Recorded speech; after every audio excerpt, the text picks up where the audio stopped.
What's going on, everybody? This your main man, Casey King Self for Life Wrestling Takes.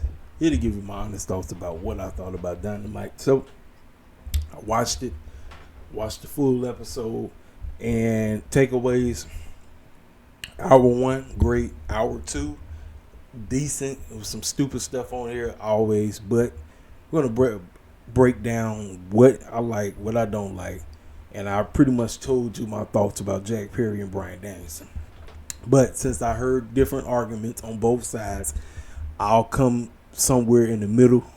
But still, we got a lot of things to discuss. They were out here in Champaign, Illinois. Now, Champaign is about a 2-hour drive for me. It's about a 2-hour drive. I've actually been to Champaign before. I actually took somebody from downtown Chicago all the way to Champaign. That was about a 2-hour and 10-minute drive. So it was a long drive, but I did it.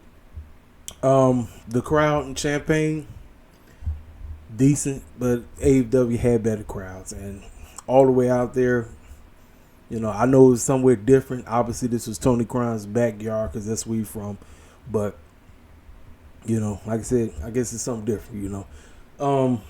Anyway, let's go ahead and break down this show. So right off the jump, we get Moxley coming in fresh cut, looking like he lost a little weight. Kind of came in dressed up looking like Kim Possible, and he has new music. He got in there and he talked about things are about to hit the fan that a lot of people are not expecting. So Tony Schiavone was asking him, like, what does that all mean? What are you talking about? And he straight told him, this is not your company anymore. And he's, what does that mean? Well, ladies and gentlemen, that's just code for Shane McMahon is coming in. Now, Shane McMahon being on television, I told you I'm not ready to throw the baby out with the bathwater. However, I'm going to let it play out. Right now, AEW, listen, for people who've been watching AEW for the last 5 years, we all know how things are. If you are a fan of this company and you want this company to grow and they're trying something different, they're trying something new, okay, let's sit back, let's wait, let's watch it, and let's give it an opportunity. And if it's trash, we will dog the mess out of Tony Khan for it. But if it's good, you know what? We got to give him praise. That's where I am with this concerning this company, real talk, especially as an FBA, you know what I'm saying? I mean, they could do us a little bit better. And speaking of which, the worst segment on the whole show, I'm going to get there when I get there. I don't know what TK and them was thinking. They got my boy's private party over here trying to hit on Mercedes, and Mercedes is I hate to say it, y'all. I hate to say it. Don't get mad at me for people who ain't black. Don't get mad at me.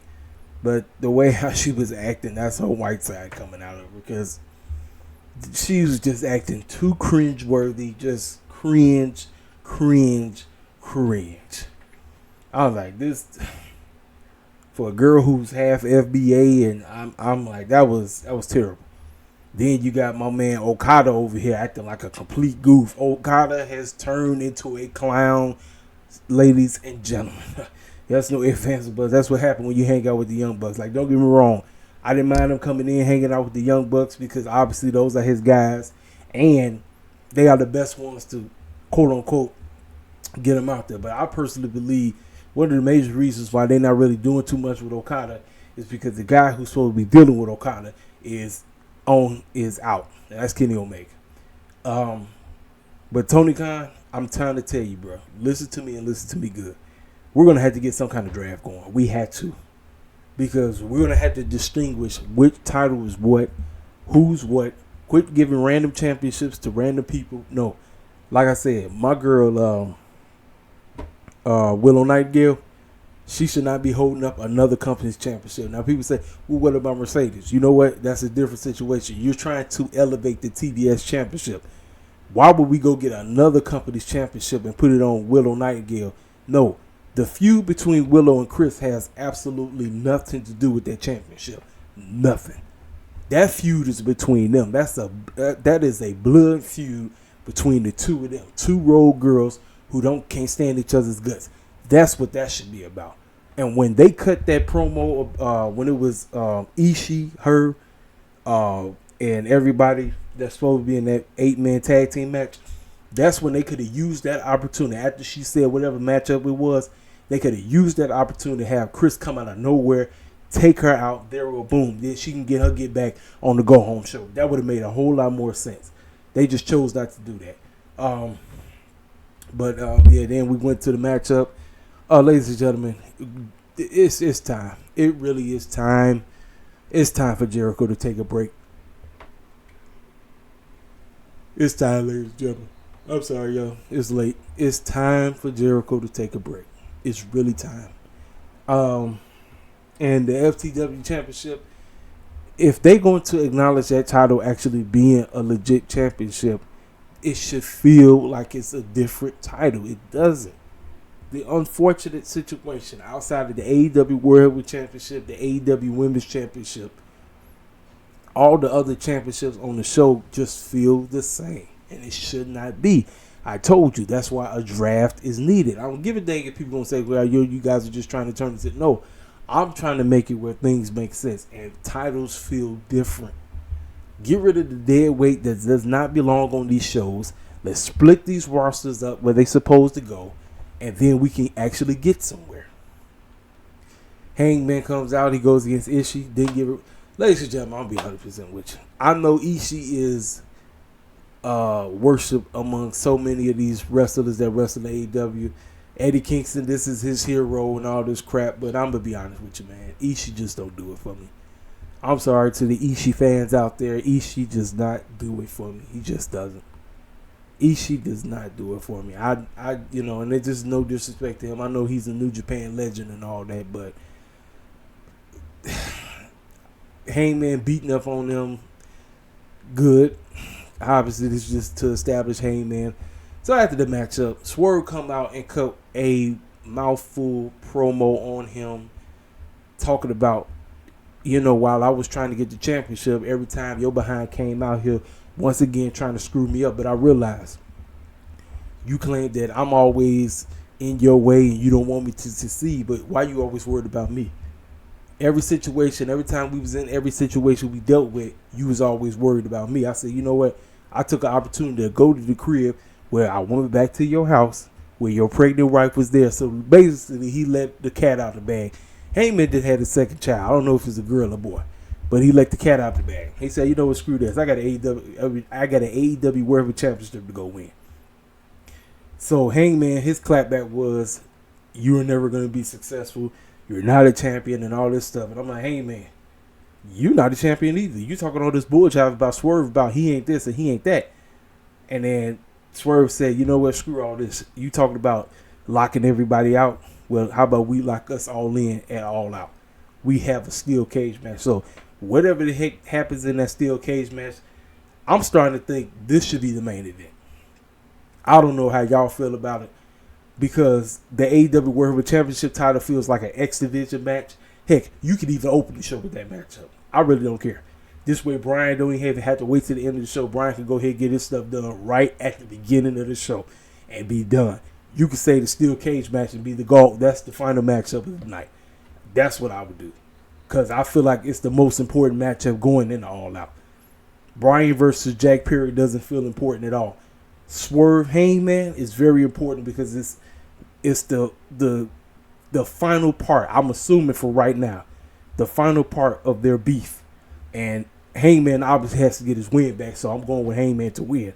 But I feel like this is the main event, truth be told. But the promo was fantastic. The back and forth, and then what he had told that man, Heyman walked off like he was distraught. Heyman walked off like Swerve stole his cookies. Ladies and gentlemen, I've been trying to tell you for the longest time. People keep talking about cats don't know how to do this and they don't know how to do it. Look, when we get into that space, when FBAs are allowed to be in that space and we are allowed to showcase who we are, we don't have to coon, we don't have to shuck and jive. We don't have to be doing all this other bull jive. But when we get the opportunity to come in here, do what we need to do, and showcase why we belong in this sector, can't nobody beat us. I don't give a dang. Nobody can. So this was fantastic. This was great. Now, this was a squash match. I was actually thinking that, okay, I'm going to say this. This was probably one of the major reasons why this was a squash match is because Jamie Hayter's just getting back So I guess Tony Khan is just testing the waters to make sure her shoulder is okay. She went against Harley Cameron. Now Harley Cameron has been getting a lot of TV time ring wise. She's been having matches on Dynamite. She's been having matches on Collision. She's been having matches on Rampage. So the fact that Jamie came in there, beat the snot out of her, and I want to say probably about 3 or 4 minutes. It was 1, 2, 3. And Saraya was out there just looking distraught as if, what you gonna do? So guess what? She was hiding behind Cameron, and then she just pushed Cameron off basically to get laid out by Jamie Hayter, and she ran off. If I'm Cameron, I'm sitting up there thinking about, okay, so that's how you feel, Saraya. This is what you really feel like. You ready to use me like I'm your bodyguard, and then you gonna just throw me to her so she can lay me out? If I'm Harley Cameron, I'm like, okay, I will remember that. I will remember that. So that was basically that segment. So Jamie's just trying to get her feet wet. Okay. So then, like I said, Renee was talking to Chris and all them. Ladies and gentlemen, like I said, man, the learning tree, Jericho needs to go take a break. And like I said, if you really want Cass to get behind Hook, you got to make that title feel like it matters. You has to. You really have to make that championship feel like it matters. Real talk. So it was Chris Jericho in the learning tree with Roderick Strong versus Kyle O'Reilly, OC, Mark Briscoe, and Hook. Mixed tag team. 8-man tag team match, which I really didn't give a crap about. I think the match, was it late on the show? Yeah, it was late on the show. So, MJF is out there and he is ticked off. He said he's no longer the great American guy and he denounces his Americanship. He said the only state of America that matters is Long Island, New York. And he said he had Will Ospreay beat if it wasn't for that criminal Daniel Garcia. And if that fool decides to show his face, I'm going to beat the snot out of him. He came out of nowhere, beat the snot out of him, and was basically trying to do what he did to him. But y'all already know how the game works. Anytime somebody good tries to do something to somebody evil, the security clowns come out of nowhere and try to hold everybody back. And ladies and gentlemen, I want to say this is probably Daniel Garcia's best promo he's cut yet. And I'm actually looking forward to this matchup because this match can go either two ways. DG could win, which will instate that he's sticking around in AEW. But if he loses, that means he may not re-sign with AEW. So they pay close attention to this matchup and how things go. But I thought this was a very good segment. They getting you hyped for the matchup. They want you, they like, okay, it's the anticipation. Like, now I know some people ain't really on the DG bandwagon, but let me tell you something. I think DG is a swell guy. I think he's very good in the ring. He's getting better on the mic. I know people have been talking about, like, what is his character and all that stuff. But listen, all that clown stuff, that stuff is out the door. MJF tried to maul this dude. He tried to paralyze him. And he said he got a fetish for making this dude's life a living you-know-what. And he's going to do so at All Out. Like I said, this match can go either way. I don't know who I'm picking. I'll make up my mind next week. But like I said, this segment was fantastic. So we get ready for this matchup, which I didn't give a rat's behind, about Big Bill, Brian Keith, Jericho, O'Reilly, Mark Briscoe, OC, with Roderick Strong and Hook. I didn't care nothing about it. But apparently, now this was a major botch. Roderick Strong had his foot on the rope, and Aubrey looked directly at it, but she allowed Hook to quote-unquote make that man tap out. I don't know what kind of, and they were saying it on commentary, like they talk about the ref, she didn't see it. I'm like, then afterwards, she walked right over Roderick Strong's foot. So I don't know what the clown that was. I don't know if that's supposed to be a part of the story or whatever, but to me, it was stupid. It was real stupid.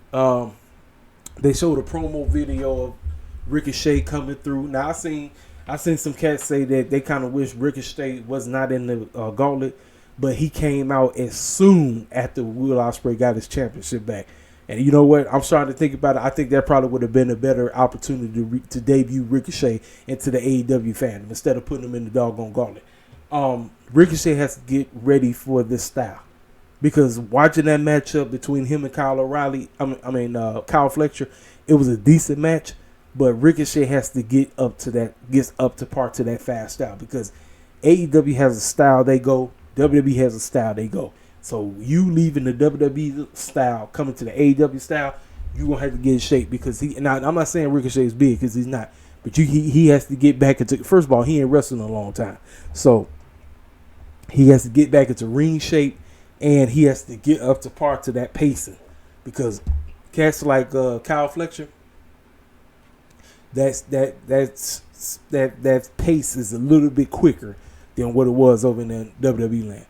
This was basically, like I said, the worst segment on the whole show. And the question you had to ask yourself, Mercedes Moné was acting like she didn't want nothing to do with these two brothers right here. Now, like I said, they got private party acting like two buck dancers. I'm like, listen, I didn't have a problem with them hitting on her, but the way how they was doing it, it's kind of suspect. Kind of the way I'm like, And then, like I said, the way how they had Mercedes acting, I said, man, this ain't cool at all, man. This is some straight up WWE bull jive. I'm like, no. Like I said, if this stuff was booked in the E, I would destroy it. Ain't nowhere in the world I'm giving this bull jive some pass. I'm not. Like I said, and that's unfortunate. So after she told them to step off, she asked Okada how to say bye B in Japanese. And then she just said sayonara bees. And then you had Camille just acting like she was a maid or something. I'm like, man, what they should have done is focus on who, if she is going to wrestle at All Out, they should have been trying to figure out what are they going to do with Mercedes if she's going to be on the card. That's what this segment should have done. But no, they was doing some cats just trying to hit on somebody, and she reject them like she don't mess with black dudes, even though she black herself. It's stupid. It's real silly. Like I said, what the heck did this have to do with her being the TBS championship? No, it was stupid. This was unfortunately a waste of time. I don't know if this was Tony Khan's way of trying to be funny. It wasn't nothing funny about it. Like I said, yeah, I know Okada is a circus clown, him doing all that goofy stuff, but outside of that, this was the worst segment on the whole show. I would have preferred Mercedes actually saying, I'm putting everybody on notice. I said that Dennis packing. If she wants more, she can get some. I'm done. I am the TBS champion. This is my house, the CEO. I'm the CEO. Ain't nobody touching me. Boom. That would have been a better segment. No, this foolishness right here was uncalled for. It was stupid. So we get Tony Schiavone talking with Mariah. Now, Mariah came out here dressed like she just woke up. And she was pretty much talking about, I was going to do a celebration, but the people out here in Champaign don't deserve anything. So all she did was she just opened up her robe. And like I said, she looked like she just hopped right out of bed. She looked like she had a nightgown on or something like that. And I'm like, and you could tell Tony Schiavone, let me tell you something. You know Tony Schiavone don't like Mariah May. And he was acting so uncomfortable with this whole situation. It almost felt like he was under attack while trying to have a conversation with her. And like I said, as of right now, I don't know if Tony Khan is even going to have her on the car. I don't know. Like I said, what you need to be doing is focus in on what you're going to do, because All Out is next week. It's next weekend. This is why I say trying to have 2 back-to-back pay-per-views, that's not it. You're going to have to figure out, push the pay-per-views further away or something, because this is just, it's a waste of time. I'm sorry. It is a waste of time. Like I said, don't get me wrong, Mariah May on TV is always great. But we got to start making sense of, this is a wrestling show. You need to start telling the story, what is next. I said this. This is what these shows are supposed to be designed to do. What is next?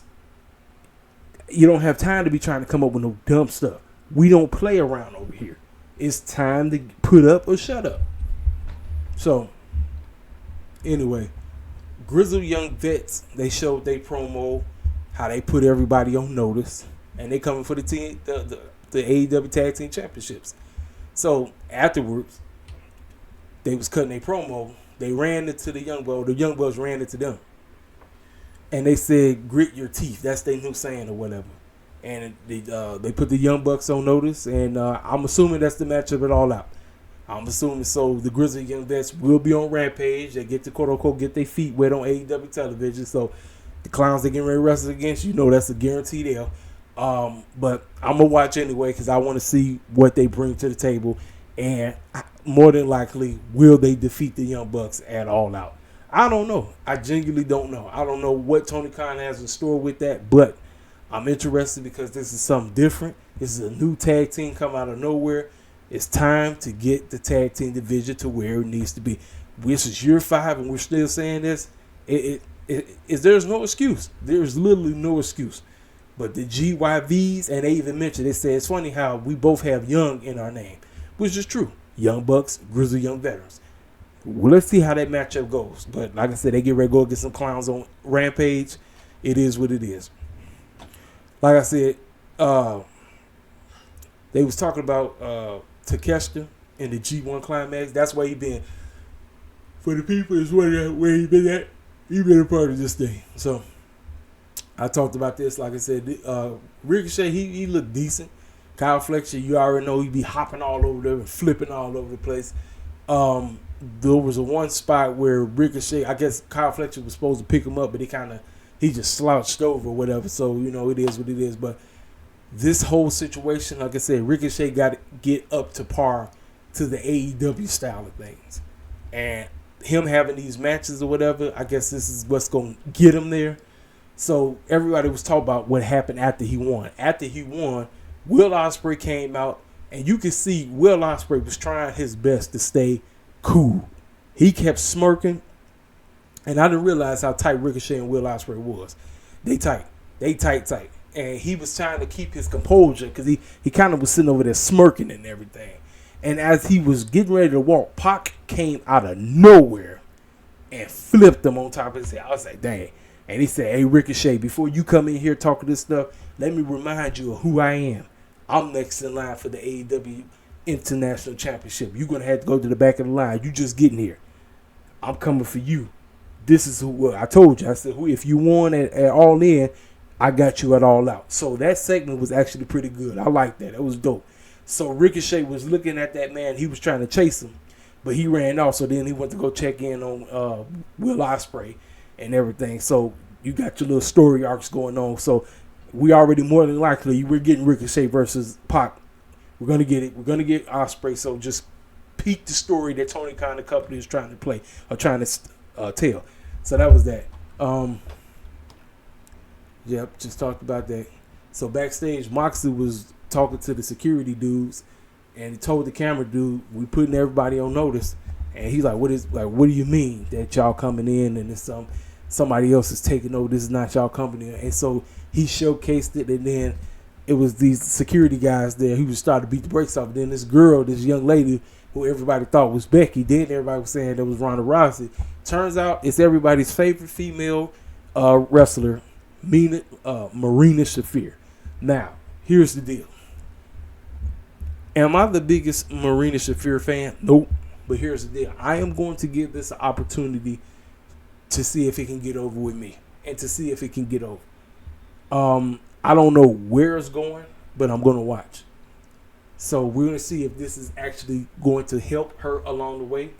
Because word is, Moxley has been her biggest supporter.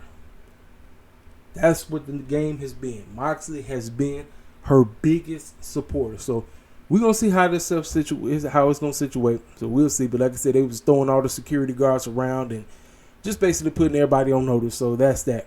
Next, Bryan Danielson comes out. Fans go nuts. Thank you, Bryan. You deserve it. He kind of choked up and he said he was talking to family and everybody was talking about, maybe it's time to put it up and, maybe it's time for me to just relinquish the championship. But no, I'm going to keep fighting until somebody beats me. And if somebody beats me for this championship, then it's over. So, next thing you know, Jack Perry pops up on the screen. Now, I said this. Everything would have made a whole lot more sense if they would have been open and told you, Christians, the win of the gauntlet, you get a guaranteed title shot whenever you want. I heard if you win, you're going to All Out. That's what I heard. I don't know about y'all, but apparently to all the hardcores running around here, you guys said that they specifically told us that the shot is kind of like a Money in the Bank situation. They did not say that. All they kept saying was whoever wins is going to All Out. That's what I heard. Now, if they really wanted people to get behind this and really not give a dang and not really care and not really. When I say not care, they not really up on TK's helmet about it. If they would have explained everything. Yes, Jack Perry beat the number one contender, which is true. Darby Allin got his shot a couple weeks ago. He won. It was a gauntlet that they had for them, and he won it, which guaranteed his spot at Grand Slam, which means nothing can happen. Nobody can take it away. However, if he would have told him after he asked him for a TNT title shot at All In, Jack Perry could have easily said, you know what? Since you've been trying to burn me, I really shouldn't give you nothing. But you know what? You're going to have to give me something in return. When I beat you at All In this coffin match, I'm not taking your spot at Grand Slam. I'm going to become the number one contender for whoever wins the AEW World Heavyweight Championship at All In. I will face them at All Out. So they would have put that out there already. So you would have known, okay, things are making sense. The reason why Tony Khan is going this route, they're in Chicago. Jack Perry in Chicago goes hand in hand. Why? Because of the beef between who does not work there. This is why I said AEW needs to get as far away from here as possible. Go somewhere else for all these other pay-per-views, please. Because this right here is just showcasing that y'all still ain't got over. Y'all are literally holding this grudge with a clown that don't even work there anymore. Let that mess go. Let it go. He ain't coming back through them doors. He's back in the E now. Let that mess go. Now, is the match going to be good? Bryan and Jack Perry are great. When it comes to pro wrestling, they are great. So the match is more than likely going to be a good match. It's just them putting the pieces together and making things make sense. And then, like I said, my only other pushback is why the TNT champion is finna take a title, a pinfall, without him losing the championship. That's what I don't like. I will never be a fan of that. But that's what's finna happen. If they would have took their time and explained all that, instead of having people with these loopholes that we really don't know, these logic gaps that really don't make no type of sense. Now everybody got a reason to be crapping on it. I've seen everybody on the timeline. You got the ones that's like the apologists. They say, man, y'all need to quit. Talk about now. I'm more excited about the match because y'all just talk about this forced hate on Jack Perry is just forced. Like, no, man, no. I don't hate Jack Perry. I really don't. I never did. I just did not like the foolishness that him and CM Punk got into. I really did. I wish they could have just handled it like men. Handle it like men. Be mature about the situation. CM Punk was thinking about your safety. Like, if you use the fake breakaway glass, nobody's going to get cut. But that's what the whole beef was about. And it's just sad. It's real sad. But, again, this is what we're doing. And it's the match. We can't change it. This is what we had to deal with. So, that was pretty much it. So, as he's watching the video, Bryan ain't paying attention, and Jack Perry used that to his advantage by coming out there and basically beating the snot out of him. And afterwards, he held up both championships. I was like, well, there is your to-be-continued factor. At least Tony Khan got that right. He got how many times we talk about the to-be-continued factor? Every day, I'll be like, okay, pro wrestling, if you want to keep somebody coming back, you got to be able to give us the to-be-continued factor that absolutely makes somewhat sense. Like, it is what it is. I'm not really on board with it. However, I'm going to watch the match, and more than likely it's going to be a decent, solid matchup. And then after that, we move on.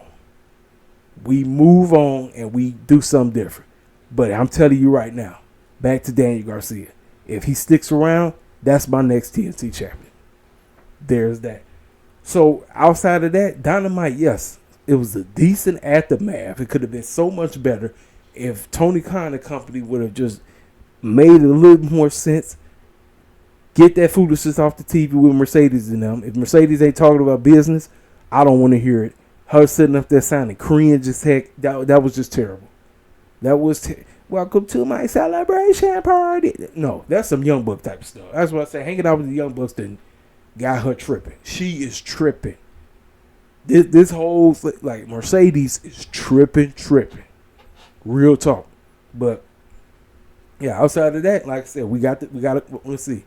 I want to say we got like 4 matches so far.